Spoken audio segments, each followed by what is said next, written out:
ओम नमः श्री महावीराय नमः। श्री द्वादशांग श्रुत देव्यै नमः। आचार्य श्री आदि सागर महावीर कीर्ति सन्मति सागर गुरुभ्यो नमो नमः। परम पैवड्डमदिं परमेट्टीणं करोमि नवकारं सगपर सिद्धि निमित्तं कल्याणालोयणावोच्छे।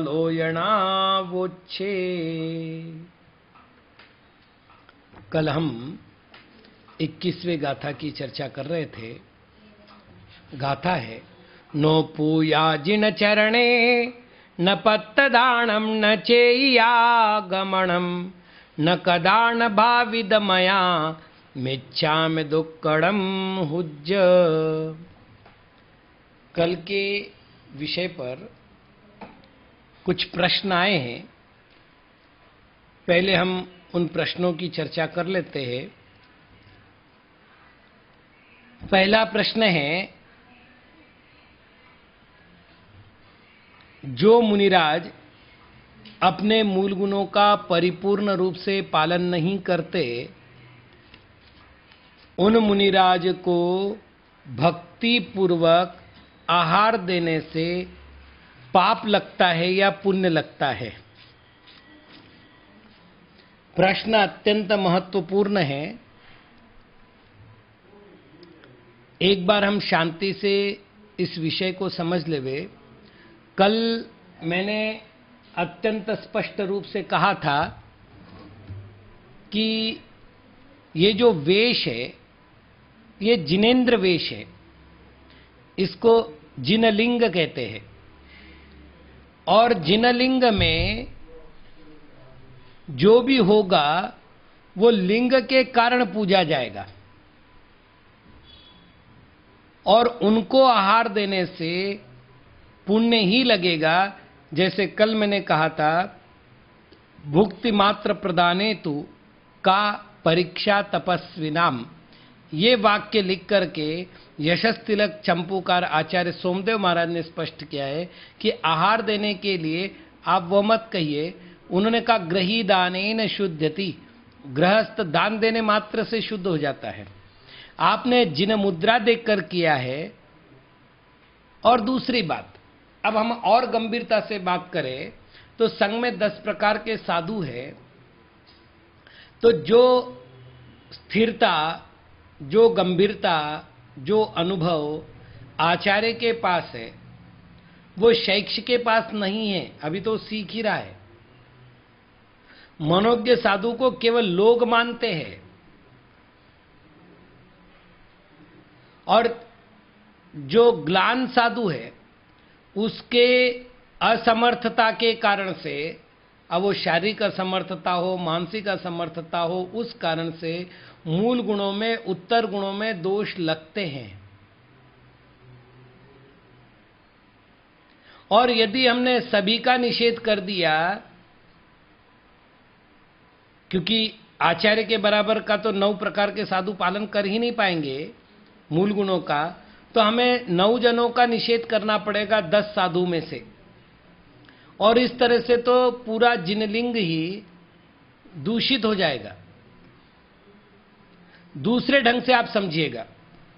मैं आपको छोटी सी बात बता रहा हूं कि पुष्पढाल मुनि बन गए वारिशेन मुनिराज की प्रेरणा से। और वारिशेन को पता है कि पुष्पढाल का पूरा उपयोग अपनी स्त्री में लगा हुआ है और 12 वर्ष तक पुष्पढाल मुनि को वारिशेन मुनि ने संभाला। वहां मुनिराज ने उनको प्रतिनमोस्तु आदि जो विनय करना चाहिए, जो शिष्टाचार संघों में है समाचार अधिकार के अनुसार, वो सब किया। और श्रावकों ने 12 वर्ष तक उन्हें भूखा नहीं रखा। तो जिनलिंग को आहार देने से कभी भी पाप नहीं लगता। आप तो जिनलिंग को आहार देने की बात कर रहे हैं। मैं तो आपसे ये कह रहा हूं कि यदि हम दान के 4 भेद करते हैं, पहला दान दया दान अर्थात दया दत्ती, दूसरा समदत्ती, तीसरा अन्वय दत्ती और चौथा पात्र दत्ती। दत्ती का अर्थ दान होता है।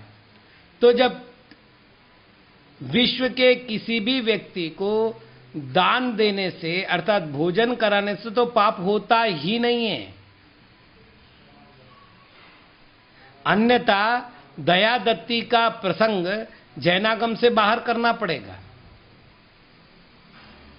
तो ये बिल्कुल गलत बात है। दूसरी बात ये है, आपको तो इतना ही मालूम है कि किसी मुनिराज के आचरण में प्रमादवश, कषायवश, अज्ञानवश अथवा अन्य किसी और कारणों से दोष लगा है। यदि वो संग में हैं तो उनको आचार्य भगवान ने प्रायश्चित दिया कि नहीं दिया, ये आपको पता है क्या? क्योंकि सभी प्रायश्चित सभी संघ के बीच में भी नहीं दिए जाते। तो जब संघ के बाकी साधु को पता नहीं है तो आपको कैसे पता चला? और जब आपको पता नहीं है तो आपने ये कैसे मान लिया कि वो दोषी ही बचे हुए हैं, वो गुणवान नहीं बचे, अर्थात उन्होंने अपनी शुद्धि नहीं की। यदि वो संघ से पृथक है तो क्या ऐसा नहीं हो सकता पत्र आदि के द्वारा या अन्य किसी माध्यम से उन्होंने अपने गुरु से अपने दोषों की आलोचना की हो और उस आलोचना के बाद उनकी शुद्धि हो गई हो? आपने तो केवल दोष देखे, उनकी आलोचना प्रत्यालोचना तो नहीं देखी, और ये बात आपके तक आनी भी नहीं है। तीसरी बात, मूलाचार में जिनके मूल गुणों के रूप में परिकल्पनाएं हैं, उन मूल गुणों के साथ उनके राजमार्ग अपवाद मार्ग का भी कथन है। ये सब विषय यहां के नहीं हो सकते, किंतु प्रायश्चित शास्त्र में इन सब का डिटेल वर्णन करके उसका प्रायश्चित का प्रावधान है। आचार्य शांति सागर जी महाराज से एक प्रश्न किया गया था जो चारित्र चक्रवर्ती में भी प्रकाशित है कि महाराज किसी मुनि से अपराध हो जाने बाद क्या करना चाहिए। तो आचार्य महाराज ने बिल्कुल प्रैक्टिकल उत्तर दिया था जो आज समाज को समझ लेना चाहिए। महाराज ने कहा, किसी आदमी को यदि कोई खरोच लग जाती है, खून निकलने लगता है, जख्म हो जाती है, तो हम उसको फर्स्ट एड करते हैं, पट्टी वगैरह बांधते हैं और उसे तत्काल डॉक्टर के पास ले जाते हैं और चिकित्सा डॉक्टर करता है।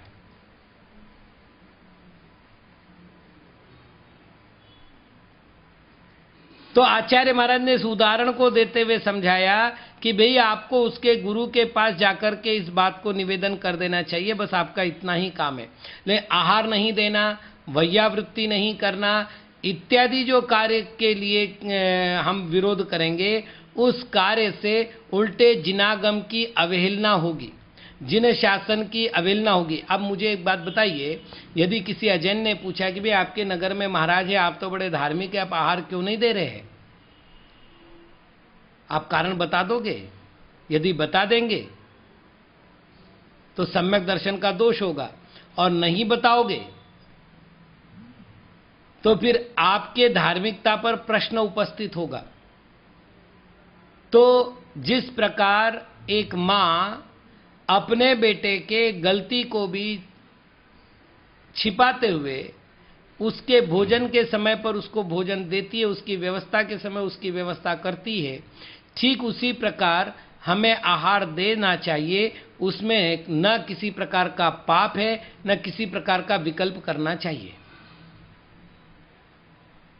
दूसरी बात, आप किसके आधार पर निर्णय करेंगे भाई?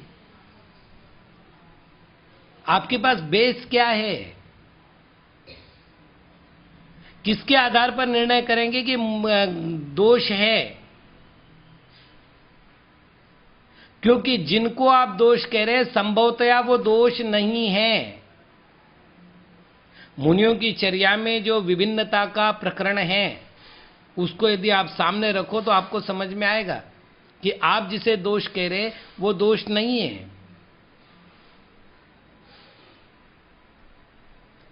आपके पास इतना गंभीर स्वाध्याय हो,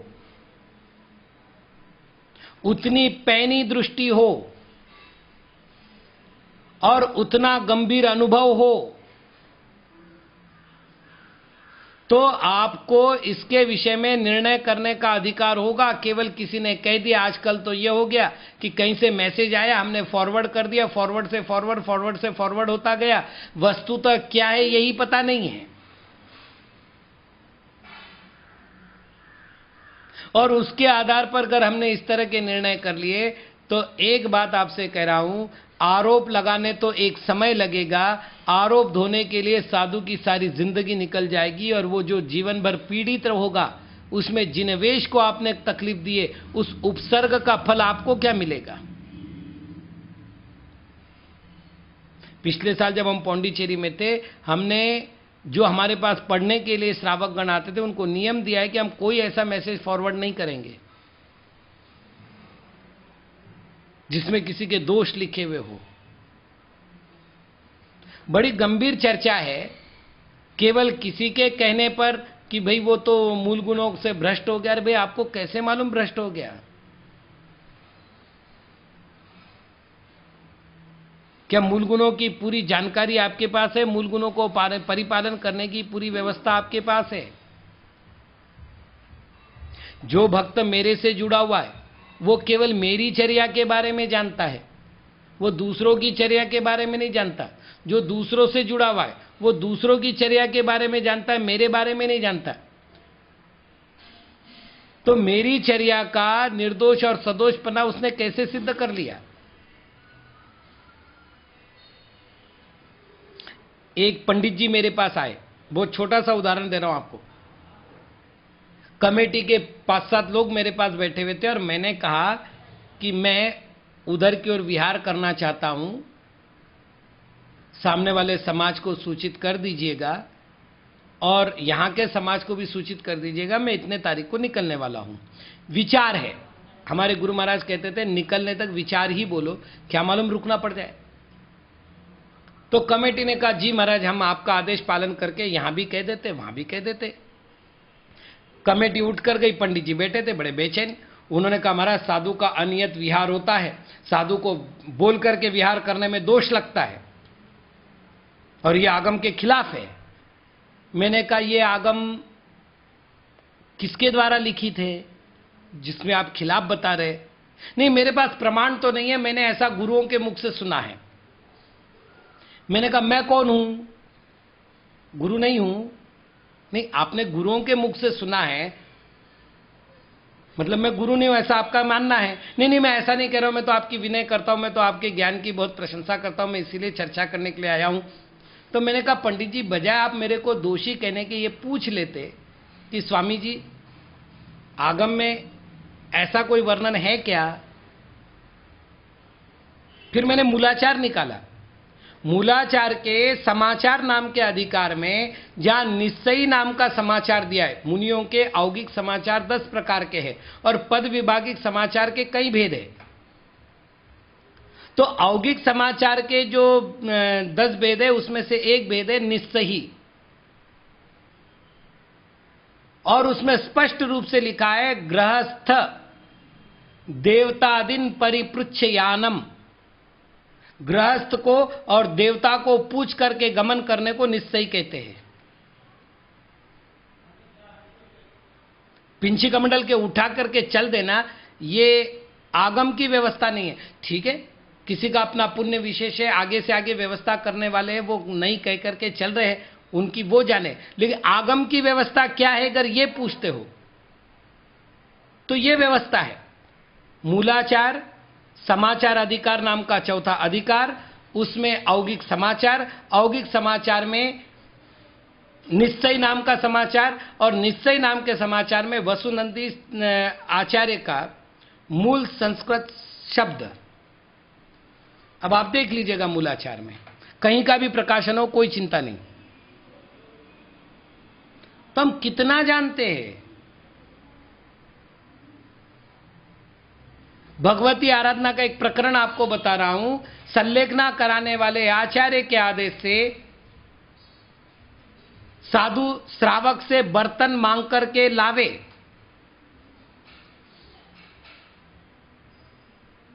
उस बर्तनों में 4 साधु भोजन लाएंगे, 4 साधु पानी लाएंगे, 4 साधु भोजन की रखवाली करेंगे, 4 साधु पानी की रखवाली करेंगे। कितने हुए?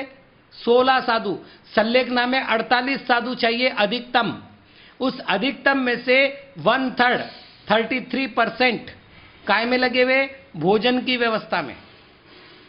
और भगवती आराधना के अंत में लिखा है जिस दिन सल्लेखना हो जाए उस दिन उन पात्रों को व्यवस्थित बना करके वही साधु जिन्होंने वो पात्र लाए थे ले जा करके श्रावक को वापस देवे।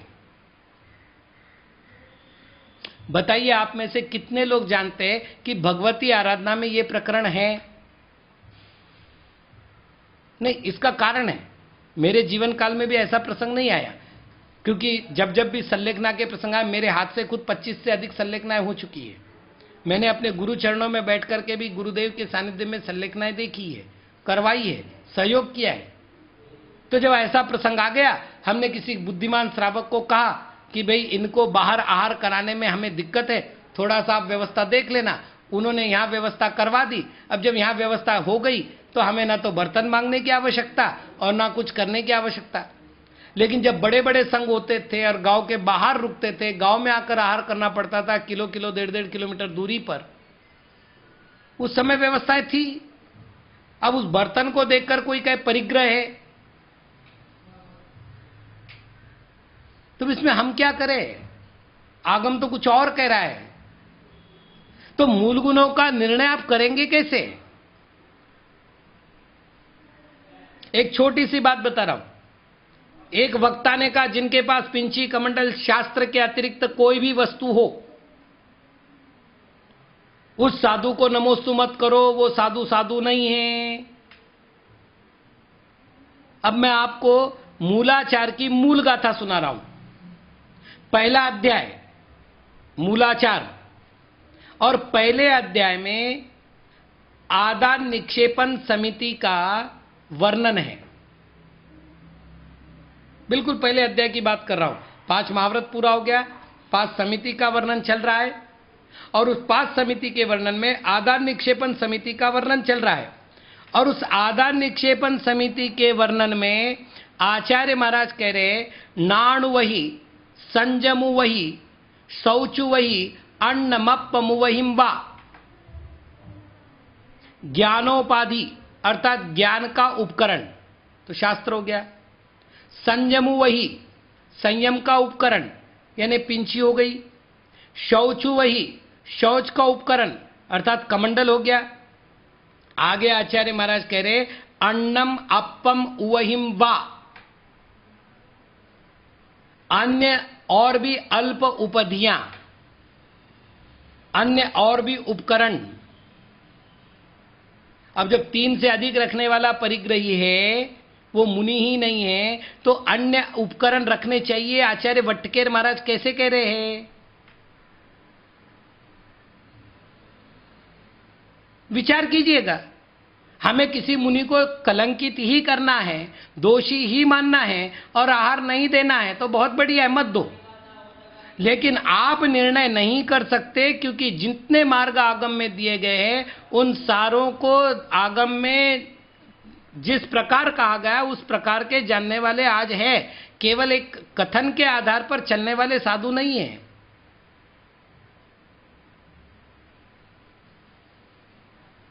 फिर आचार्य के लिए जो अधिकार है वो क्षेत्र अलग है, उपाध्याय परमेष्ठी के लिए जो अधिकार है वो क्षेत्र अलग है, साधु के लिए जो अधिकार है वो क्षेत्र अलग है। उनकी सारी व्यवस्थाएं भिन्न भिन्न हैं। कैसे निर्णय करोगे? एक आचार्य परमेष्ठी सारी बातें कर रहे हैं। यदि कोई साधु रुग्ण है तो उसकी औषधि की व्यवस्था कर रहे हैं, औषधि के लिए याचना भी हो रही है, भाई इनकी औषधि की व्यवस्था कर देना। भले आज्ञा रूप याचना है, भीख नहीं मांग रहे, आज्ञा रूप याचना है। कहा जा रहा है कि ये इनकी व्यवस्था करो। और केवल औषधि नहीं होती, औषधि के साथ पथ्याहार भी होता है। तो आचार्य बताएंगे इनको अनार के रस के साथ अमुक दवाई देनी है। तो उद्दिष्टार नहीं होगा, क्योंकि वहां आचार्य वैयावृत्ति कर रहे हैं, मूल गुण है वैयावृत्ति। ऐसा एक प्रसंग नहीं है, संघ की ब्रह्मचारिणी है, उसे कहीं जाना है संघ कार्य से या पारिवारिक कार्य से, और हो सकता है उसके परिवार वाले नहीं आ पा रहे उस समय, तो किसी और को इशारा करेंगे, भाई आपको जाना है, उसको घर तक छोड़ना है, किसी अकेली बच्ची को नहीं छोड़ा जाएगा। और संघ में रहने वाले सारे ब्रह्मचारी, सारे ब्रह्मचारिणी आजीवन गृह त्यागी नहीं होते, और ना ही ऐसा कोई नियम है।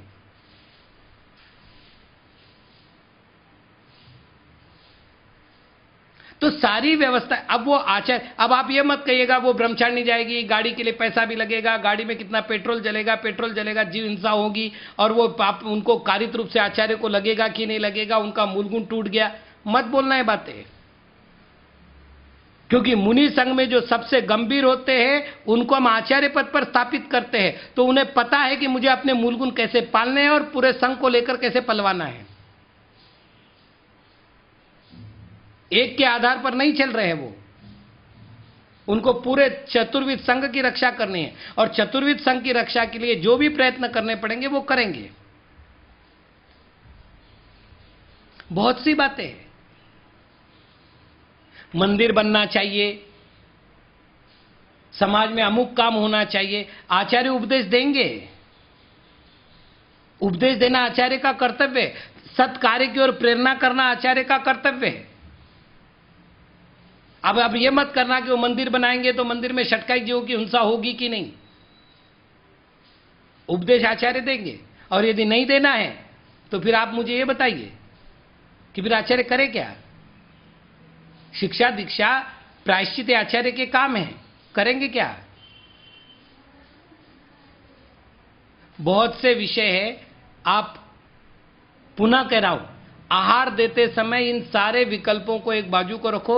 मेरे यहां जो आज पात्र आया है वो पात्र मेरे लिए साक्षात तीर्थंकर है, ऐसी शुभ भावना करो, और ऐसी भावना करके बड़े भाव भक्ति से उनके हाथ में आप जो भी आपकी ओर से ग्रास रख सकते हो शक्ति भक्ति के अनुसार आराम से रखिए, और अक्षय पुण्य कमाइए, क्योंकि आपने निर्ग्रंथ भेष को आहार दिया है, सुविधि सागर को नहीं। नाम बदल सकते हैं, भेष वो स्थिर है, और पंचम काल के अंत तक ये भेष रहना है। ये आचार्य महाराज की वाणी है, जिनवाणी की वाणी है, इसलिए कोई विकल्प मत करो।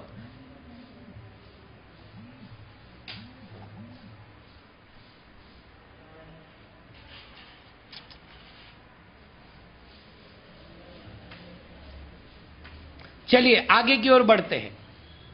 तो आचार्य मतलब पंडित जी यहां कह रहे हैं, ब्रह्मचारी न पत्रदानम, मैंने पात्रदान नहीं दिया। आज दुर्भाग्य से, मेरे को नहीं बोलना चाहिए, लेकिन आज दुर्भाग्य से हम संघ विशिष्ट से जुड़ करके अन्य संघों का अपमान करने में अपना गौरव समझ रहे हैं।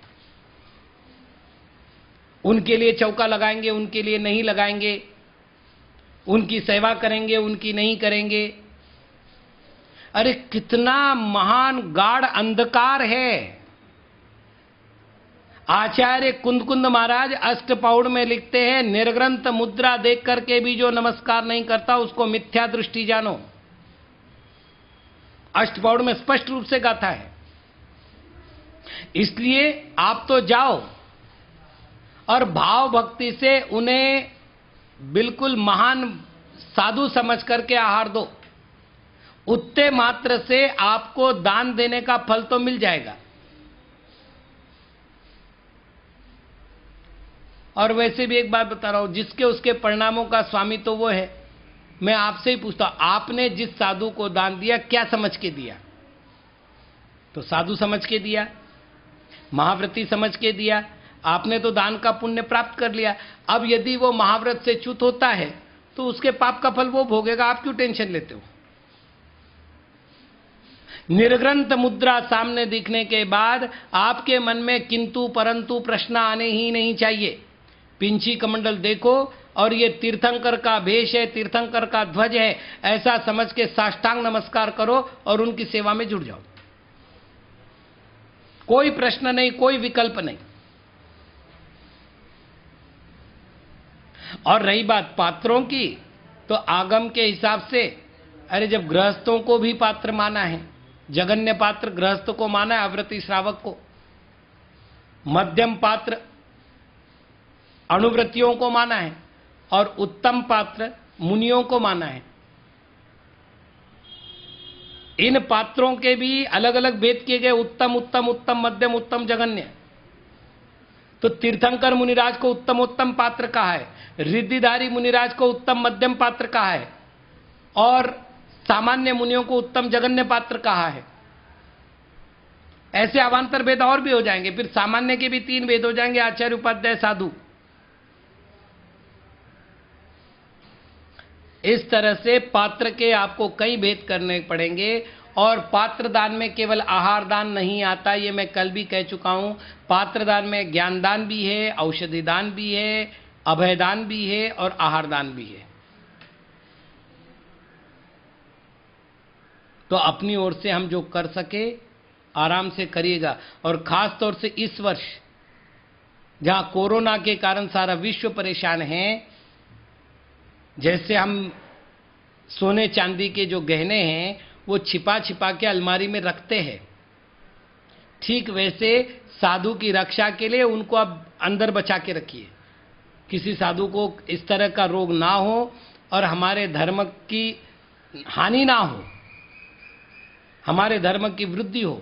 इसलिए बाकी सारे विकल्प छोड़ो, एक विकल्प सोचो कि हमें जिन शासन की व्यवस्था करनी है, जिन शासन की रक्षा करनी है, जिन शासन के महत्व को बढ़ाना है।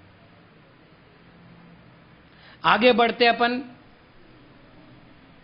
कि यहां पर आलोचना कर रहा है शिष्य की, हे प्रभु मैंने अहंकार वशात, कषाय वशात, अज्ञान वशात, प्रमाद वशात, किसी के झूठे उपदेश वशात, क्योंकि आजकल ऐसे नारद हो गए हैं जो संघ विशेष का प्रचार करने के लिए दूसरे साधु को भ्रष्ट महाभ्रष्ट तक संज्ञा दे देते हैं, और उनके भ्रम में आकर के कई लोगों ने आहार देना बंद कर दिया। तो ऐसे मेरे साथ भी कुछ हुआ हो कि मुझे किसी का झूठा उपदेश मिला और मैंने उस मिथ्योपदेश के आवेश में आकर के साधु को पात्रदान नहीं दिया हो, तो हे जिनेंद्र देव मुझे तुम क्षमा करो, मेरा वो दोष दूर हो, ये भावना करो। और आगे बात करते, न चैयागमनम, नियमानुसार देव दर्शन श्रावकों के मूल गुणों में से एक मूल गुण है। श्रावकों के मूल गुण 3 प्रकार से पाए जाते, जिसमें एक जगह देव दर्शन को भी मूल गुण में रखा गया है। तो चैयागमनम अर्थात चैत्यालय में देव दर्शन के लिए जाना। मैंने न कदा, मैंने वो कार्य नहीं किया, मंदिर नहीं गया। एक बात आपसे कहूं, पद्म पुराण, दान शासन, इन दोनों ग्रंथों में एक बहुत नई बात आई है। वहां लिखा हुआ है, जो व्यक्ति मंदिर जाने का भाव मात्र करता, अभी पुरुषार्थ कुछ भी नहीं, केवल परिणाम मात्र, उस व्यक्ति को 2 उपवास करने से जितना फल मिलता है उतना फल मिलता है। किससे? केवल मंदिर जाने के भाव करने से। और उसके बाद वो बढ़ते गए हैं, और लिखा जिस समय वो भगवान के मुख का दर्शन करता है, भगवान के श्री चरणों में अपना श्रद्धा समर्पण करता है, उस समय उसे अनंत उपवास करने का फल प्राप्त होता है। अर्थात अनंत उपवास करने बाद जितनी कर्म निर्जरा होती है, उतनी निर्जरा केवल जिनेंद्र भगवान के दर्शन करने मात्र से होती है। तो बहुत बड़ा पुण्य का संचय करने का अवसर है जिनेंद्र भगवान का दर्शन, और आत्म जागृति, निज दर्शन करने का माध्यम है जिन दर्शन। तो नियम से चैत्यालय गमन करना चाहिए, लेकिन जब अब रोग वगैरह के कारण से, सामाजिक प्रतिबंध के कारण से, अर्थात सरकारी प्रतिबंध के कारण से प्रभु मैं चैत्य में गमन नहीं कर सका, अर्थात मंदिर नहीं जा सका, न कदा न गया न भावी, मैंने भावना की हे प्रभु तस्य मिच्छा में दुक्कड़म हुज्ज, मेरे वो दोष दूर हो, ऐसी भावना करो। कुल मिलाकर जिन चरण की पूजा 1, पात्रदान 2 और चैत्य गमन 3, ये मेरे द्वारा 3 कार्य नहीं हो तो मेरे ये दोष दूर हो, ऐसी आलोचना कीजिएगा। आज इतना ही। ओम नमः।